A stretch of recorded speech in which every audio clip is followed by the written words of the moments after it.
Hello, and thank you for joining me for another week of Rabbi Stein's PPE. This week's Parsha, Parshas Lech Lecha, there's so much going on. There's so much to unpack. And I can't even begin really to delve into some of the real depth of the Parsha in our short little 2 minutes or less little video.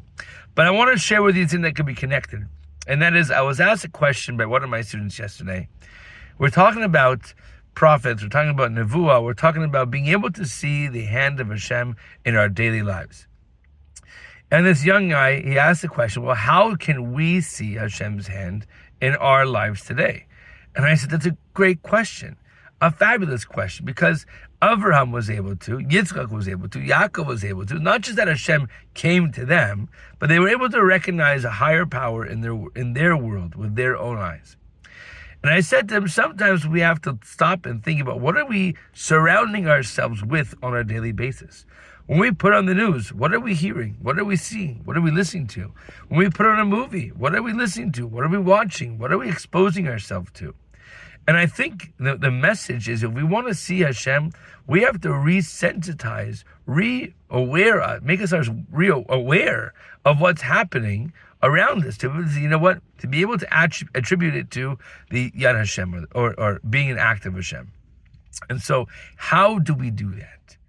There's a concept I've spoken about before here, something called Timtum Halev.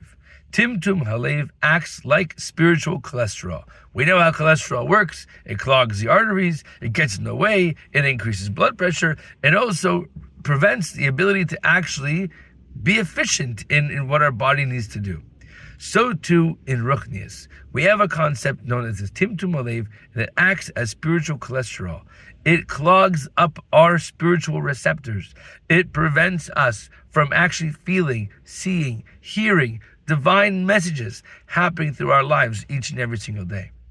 And the message from Avraham, from the Parsha, from, whatever it may be, it's what are we doing to remove that cholesterol? How are we lowering our spiritual cholesterol? How are we resensitizing ourselves to the things that matter most? Something affects you, so you feel for something, what do we do about it? Do we just stand idly by and do nothing? Or do we actually go out of our way and try to fix it? If we see something broken, it's our duty to fix it. With that, Shabbat Shalom. Till next time.